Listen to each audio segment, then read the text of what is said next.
तो उसी परिवार से दो दो लाश निकलेगा, एक हमारे से निकलेगा, एक उसके से निकलेगा।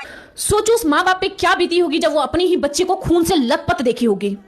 बिहार के दरभंगा में 6 साल की मासूम बच्ची के साथ में रेप करके उसका मर्डर कर दिया जाता है। दूसरे दिन जब वो बच्ची मिलती है पूरा खून से लथपथ, उसके प्राइवेट पार्ट से पूरा ब्लीडिंग ही ब्लीडिंग।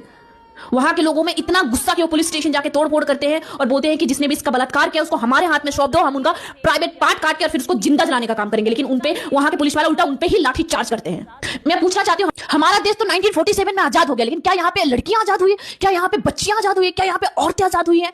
हर दिन सुनो इसका रेप हो गया, उसका रेप हो गया, यहाँ ये हो गया, यहाँ वो हो गया, इस लड़की के साथ छेड़छाड़, इस लड़की के साथ मारपीट, इस लड़की के साथ ऐसा हो गया। क्या यहाँ पे लड़कियां सुरक्षित नहीं रह सकती अब? क्या लड़कियां पैदा लेना पाप हो गया है?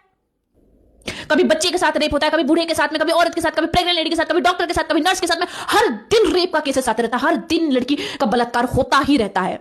मैं नेता मंत्रियों से हाथ जोड़ के रिक्वेस्ट करती हूं कि आप लोग इस्तीफा दे दीजिए और किसी नॉर्मल सी औरत को अपनी गद्दी पे बिठा दीजिए। एटलीस्ट हमारा देश आगे नहीं बढ़ेगा लेकिन बलात्कार बंद हो जाएगा। मुझे समझ में नहीं आता हमारे देश में ऐसा कानून कब बनेगा जब किसी नेता मंत्री के बच्चे के बलात्कार होंगे। नहीं नहीं नहीं, नेता मंत्री के बच्चे के साथ बलात्कार होगा नहीं, क्योंकि वो तो मर्सिडीज में घूमते हैं, सिक्योरिटी गार्ड्स होते हैं उनके साथ में, तो उनका बलात्कार कैसे होगा? पिसने वाले तो आम जनता है, पिसने वाले तो हम जैसे नॉर्मल लोग जिनका हर दिन कुछ किसी ना किसी तरीके से छेड़छाड़ होता है। और उससे भी शर्म की बात यह है कि जब भी हमारे देश में किसी लड़की का बलात्कार होता है तो आधा से ज्यादा लोग ये देखते हैं कि लड़की मुसलमान थी या लड़की हिंदू थी, बलात्कार करने वाला मुसलमान था या हिंदू था। अरे भाई शर्म करो थोड़ा, कि जब भी किसी एक लड़की की इज्जत सबसे ज्यादा ऊपर होती है। बड़े बड़े न्यूज चैनल वाले लेके चाहे जो भी नेता मंत्री दिन भर बैठ के एक ही चीज करते रहते हैं, इस देश में ये हुआ, उस देश में दूसरे देश की बुराइयां करते नहीं थकते। क्या वो लोगों को आंख से दिखाई नहीं देता कि दूसरे देश में कितना कड़ा कानून बना है और बलात्कारियों के लिए? ये चीजें नहीं देखनी है आप लोगों को, हर चीज में कंपेयर करना। कभी इस चीज में कंपेयर करके देखो कि दूसरे देश में औरतों का सेफ्टी के लिए क्या क्या रूल्स है। वहां की औरतें बाहर मजे के साथ घूम सकती है। क्या हमारे देश में ऐसा है जब भी एक लड़की घर से बाहर निकलती है तो उसको डर लगा होता है कि कोई उसके साथ छेड़छाड़ ना कर ले, कोई उसके साथ कुछ गलत हरकत ना कर ले?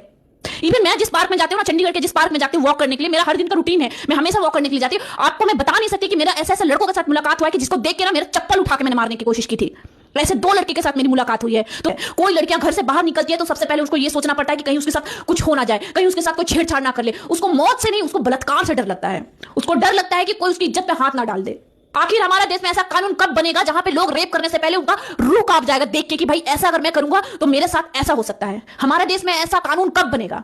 कितनी शर्म की बात है कि बच्ची का रेप करने के बाद वो सीना तान के कह रहा है कि हाँ मैंने रेप किया है, तुम लोग को जो करना है कर लो। क्या कर लोगे तुम लोग? कभी कभी तो लगता है ना औरत को बच्चा पैदा करना बंद कर देना चाहिए, नहीं करना चाहिए। अपने अय्यासी करो, मौज मस्ती करो, घूमो, शादी पिया करो, उसके बाद बच्चा पैदा मत करो। इन मर्द जात को बच्चे औलादे दो ही मत। भाई मुझे जेल हो जाए मुझे फर्क नहीं पड़ता, लेकिन उससे इंसान को जिंदा गाड़ दो, बीच से चीर के जिंदा गाड़ो, उसके हर एक प्राइवेट पार्ट को काट काट के उसको जिंदा गाड़ दो।